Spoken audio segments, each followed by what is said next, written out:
आज के इस वीडियो में आप सुनेंगे श्री महालक्ष्मी व्रत की कथा। इस व्रत की कथा को सुनने या फिर पढ़ने से दुख दरिद्रता दूर होती है और माता महालक्ष्मी की कृपा प्राप्त होती है। पौराणिक कथा के अनुसार भारतवर्ष के सौराष्ट्र देश में द्वापर युग की यह कहानी है। उस समय भद्रश्वा नाम के एक राजा थे। वे राजा बड़े ही पराक्रमी थे। चारों वेद, 6 शास्त्र और 18 पुराणों का उन्हें ज्ञान था। उनकी रानी का नाम सूरज चंद्रिका था। वह रानी दिखने में अत्यधिक सुंदर और सुलक्षणा थी। साथ ही साथ वह रानी पतिव्रता भी थी। उन दोनों को 7 पुत्र और उसके बाद एक कन्या का वरदान मिला। कन्या का नाम राजा और रानी ने शांबाला रखा।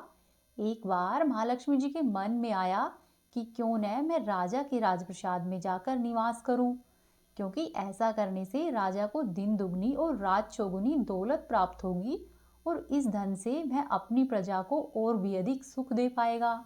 यदि गरीब के घर में मैं रहूंगी तो वहां पर उसे धन दौलत तो प्राप्त होगी, लेकिन वह अपने स्वार्थ के कारण केवल अपने ऊपर ही खर्च करेगा।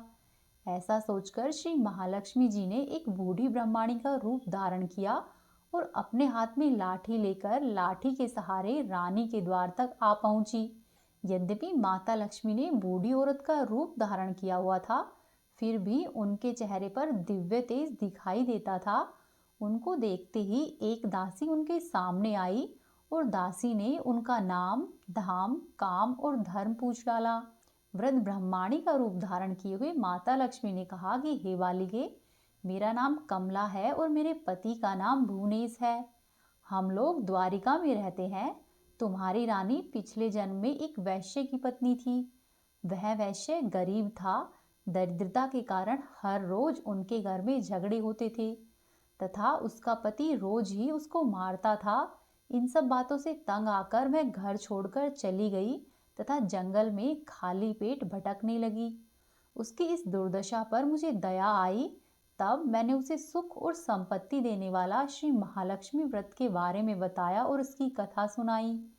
मेरे कहने पर उसने श्री महालक्ष्मी का व्रत किया और श्री महालक्ष्मी उसकी श्रद्धा और भक्ति भाव से प्रसन्न हुई और उसकी गरीबी को दूर किया। उसका घर संसार दौलत, संतति और संपत्ति से भर गया। बाद में पति पत्नी दोनों ही परलोक सिधारे। लक्ष्मी व्रत करने के कारण वे दोनों लक्ष्मी लोक में रहे। उन्होंने जितने साल महालक्ष्मी का व्रत किया उतने हजारों साल उन्हें सुख भोग मिला। इस जन्म में उनका जन्म राजघराने में हुआ है, परंतु वह श्री महालक्ष्मी का व्रत करना भूल गई है। इसीलिए मैं उसे वही याद दिलाने के लिए यहाँ पर आई हूँ। बुढ़िया की बातें सुनकर दासी ने उन्हें प्रणाम किया तथा श्री महालक्ष्मी का व्रत किस तरह से किया जाए इस बारे में सारी बातें बुढ़िया रूप धारे हुए माता महालक्ष्मी से पूछी। तब बुढ़िया रूप धारण किए हुए माता महालक्ष्मी ने दासी को पूजा विधि बताई, उस व्रत की महिमा बताई और व्रत कथा भी सुनाई। इसके बाद वह दासी माता को प्रणाम करके रानी को बताने के लिए अंदर गई। वहीं रानी राजमहल में रहते हुए राजवैभव के कारण उसे अपने ऐश्वर्य का बहुत अधिक घमंड हुआ था। संपत्ति तथा अधिकार की वजह से वह उन्मत्त हो गई थी। दासी द्वारा बताई गई बुढ़िया की बातें सुनकर रानी आग बबूला हो गई और राजद्वार पर आकर बुढ़िया का रूप धारण की हुई माता महालक्ष्मी पर वह बरस पड़ी। उसे यह मालूम नहीं था कि श्री महालक्ष्मी ही बुढ़िया का रूप धारण करके उसके द्वार तक आई है। परंतु रानी का इस कदर रूखा बर्ताव देखकर तथा अपने अनादर को देखकर माता रानी को वहां पर ठहरना अच्छा नहीं लगा। वे वहां से उल्टी चल पड़ी। रास्ते में जाते समय उन्हें राजकुमारी श्यामबाला मिली। तब श्यामबाला के पूछने पर उन्होंने सारी बातें श्यामबाला से कह सुनाई और श्यामबाला ने अपनी माता के व्यवहार के लिए माता महालक्ष्मी से क्षमा याचना की। माता लक्ष्मी को उस पर दया आई और उन्होंने श्यामबाला को श्री महालक्ष्मी व्रत के बारे में बताया। उस दिन मार्गशीर्ष माह का पहला गुरुवार था। श्यामबाला ने पूरी श्रद्धा से श्री महालक्ष्मी का व्रत रखा। फलस्वरूप राजा सिद्धेश्वर के सुपुत्र मालाधार से उसका विवाह हुआ। वह धन, दौलत, ऐश्वर्य और वैभव से मालामाल हो गई। पति के साथ ससुराल में आनंद से दिन बिताने लगी। इधर श्री महालक्ष्मी का रानी पर प्रकोप हुआ। फलस्वरूप राजा भद्रसुवा का राज्य एवं राज कारोबार धीरे धीरे नष्ट होने लगा। कुछ ही दिनों में उनकी यह हालत हो गई कि उन्हें खाने के लाले पड़ गए। ऐसी हालत में एक दिन रानी ने राजा से निवेदन किया कि हे राजा, हमारा दामाद इतना बड़ा राजा है, वह धनवान है और ऐश्वर्यशाली है, क्यों न उसके पास जाए और अपना हाल उसे बताए, वह जरूर ही हमारी मदद करेगा। इस बात पर राजा भद्रसुवा दामाद के पास जाने के लिए रवाना हो गए।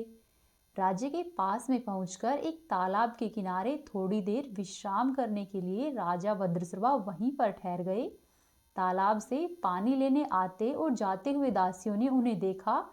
तब उन्होंने विनम्रता पूर्वक उससे पूछताछ की और दासियों को यह मालूम हुआ कि ये तो रानी श्यामबाला के पिता है। तब दासियों ने दौड़ते हुए राजमहल में जाकर रानी श्यामबाला को सारी बातें कह सुनाई। रानी ने दासी के हाथ राज परिधान भेजकर बड़े ही ठाठ से अपने पिता का स्वागत किया और आदर सत्कार के साथ महल में लिवा ले आई। उनको खान पान करवाया और अच्छे से रहने की व्यवस्था करवा दी। कुछ दिनों के बाद जब राजा भद्रसुवा वापस से अपने महल में लौटने लगे तो उसकी बेटी ने सोने की मोहरों से भरा हुआ एक घड़ा दिया। राजा भद्रसुवा जब वापस लौटे तो उन्हें देखकर रानी सूरजचंद्रिका बहुत खुश हुई और उन्होंने वह घड़ा राजा के हाथों से ले लिया। जैसे ही उसने सोने की मोहरों से भरे हुए घड़े का मुंह खोला, पर ये क्या, घड़े में तो धन के बदले कोयले निकले। यह सब कुछ श्री महालक्ष्मी के प्रकोप से हुआ था। इस प्रकार दुर्दशा में कुछ दिन और बीत गए। इस बार रानी ने निश्चय किया कि मैं स्वयं ही अपनी कन्या के पास जाऊंगी। ऐसा विचार करके रानी स्वयं अपनी कन्या के पास गई। वह दिन अघन माह का अंतिम गुरुवार था। श्यामबाला ने श्री महालक्ष्मी का व्रत किया और पूजा की, साथ ही अपनी माता से भी व्रत करवाया। इसके बाद रानी अपने घर पर वापस आ गई। श्री महालक्ष्मी का व्रत रखने और पूजा पाठ करने से माता रानी उस पर प्रसन्न हुई और फिर से उसे अपना राजपाट, धन दौलत और ऐश्वर्य धीरे धीरे प्राप्त होने लग गया। फिर कुछ दिनों में ही उसे सब कुछ प्राप्त हुआ और वह सुख शांति और आनंद पूर्वक जीवन जीने लगी। कुछ दिनों के बाद उसकी कन्या श्यामबाला अपने पिता के घर पर आई। उसे देखकर रानी सूरजचंद्रिका को पुरानी बातें याद आ गई। यही कि श्यामबाला ने अपने पिता को कोयले से भरा हुआ घड़ा दिया था और जब मैं इसके घर पर गई तो इसने मुझे कुछ भी नहीं दिया। इस कारण श्यामबाला को अपने पिता के घर पर आने पर रानी ने उसका कोई आदर सत्कार नहीं किया। वहां आने पर श्यामबाला का अनादर हुआ, परंतु श्यामबाला ने इस बात का बुरा नहीं माना और अपने घर लौटते समय उसने अपने पिता के घर से थोड़ा सा नमक ले लिया। फिर श्यामबाला अपने घर पर लौट आई तो उसके पति ने पूछा कि अपने मायके से तुम क्या लाई हो। इस पर श्यामबाला ने कहा कि मैं तो वहां का सार लेकर आई हूँ। तब उसके पति ने पूछा कि इसका क्या मतलब हुआ। तब श्यामबाला ने कहा कि थोड़ा धीरज रखो, आपको सब मालूम हो जाएगा। और अपनी बात समझाने के लिए उस दिन श्यामबाला ने सारा भोजन स्वयं बनाया और उस दिन भोजन में नमक नहीं डाला, बिना नमक के ही भोजन बनाया और अपने पति को खाना परोस दिया। पति ने जब खाना चखा तो सारा खाना बिना नमक का था, इसीलिए उसे कोई स्वाद नहीं आया। तब श्यामबाला ने थाली में नमक डाला और ऐसा करने से सारा भोजन स्वादिष्ट हो गया। तब श्यामबाला ने कहा कि यही है मेरे मायके से लाया हुआ सार। पति को उसकी बातें सही लगी और फिर वे दोनों हंसी मजाक करते हुए भोजन करने लगे। कहा गया है कि इस तरह जो कोई भी श्रद्धा भाव से श्री महालक्ष्मी की पूजा करता है उसे महालक्ष्मी की कृपा प्राप्त होती है, सुख संपत्ति और शांति मिलती है, सभी मनोकामनाएं पूरी होती है। परंतु मनुष्य की इच्छा पूरी होने पर भी उसे माता रानी को भूलना नहीं चाहिए। हमेशा ही माता रानी की श्रद्धा और भक्ति से पूजा करनी चाहिए। अब आप सुनिए माता महालक्ष्मी का कृपा प्रार्थना स्रोत, जो कि देवराज इंद्र द्वारा किया गया है। देवराज इंद्र बोले कि श्री पीठ पर स्थित और देवताओं से पूजित होने वाली हे महामाए, तुम्हें नमस्कार है। हाथ में शंख, चक्र और गदा धारण करने वाली हे महालक्ष्मी, तुम्हें प्रणाम है। गरुड़ पर आरूढ़ होकर कोलासुर को भय देने वाली और समस्त पापों को हरने वाली हे भगवती महालक्ष्मी, तुम्हें प्रणाम है। सब कुछ जानने वाली, सबको वरदान देने वाली, समस्त दुष्टों को भय देने वाली और सबके दुखों को दूर करने वाली, हे महालक्ष्मी तुम्हें प्रणाम है। सिद्धि, बुद्धि, भोग और मोक्ष देने वाली, हे मंत्रपूत भगवती महालक्ष्मी तुम्हें प्रणाम है। हे देवी, आदि अनंत रहित आदि शक्ति, हे महेश्वरी, हे योग से प्रकट हुई भगवती महालक्ष्मी तुम्हें बारंबार प्रणाम है। हे देवी, तुम स्थूल, सूक्ष्म और महारौद्र रूपिणी हो, महाशक्ति हो, महोदरा हो और बड़े बड़े पापों का नाश करने वाली हो। हे देवी महालक्ष्मी तुम्हें नमस्कार है। हे कमल के आसन पर विराजमान पर ब्रह्म स्वरूपिणी, हे देवी, हे परमेश्वरी, हे जगदम्बे, हे महालक्ष्मी तुम्हें मेरा प्रणाम है। हे देवी, तुम श्वेत एवं लाल वस्त्र धारण करने वाली और नाना प्रकार के अलंकारों से विभूषिता हो, संपूर्ण जगत में व्याप्त एवं अखिल लोक को जन्म देने वाली हो, हे महालक्ष्मी तुम्हें मेरा प्रणाम है। जो मनुष्य भक्ति युक्त होकर इस महालक्ष्मी अष्टक स्तोत्र का सदा ही पाठ करता है, वह सारी सिद्धियों और राजवैभव को प्राप्त कर सकता है। जो भी प्रतिदिन एक समय पाठ करता है, उसके बड़े बड़े पापों का नाश हो जाता है। जो 2 समय पाठ करता है, वह धन धान्य से संपन्न होता है। जो प्रतिदिन ही 3 समय इसका पाठ करता है, उसके महान शत्रुओं का नाश हो जाता है और उसके ऊपर कल्याणकारिणी वरदायिनी महालक्ष्मी सदा ही प्रसन्न रहती है। अब आप सुनिए श्री लक्ष्मी जी की आरती। ओम जय लक्ष्मी माता, मैया जय लक्ष्मी माता, तुमको निस दिन धावत, मैया जी को रोज मनावत, हरि विष्णु विधाता।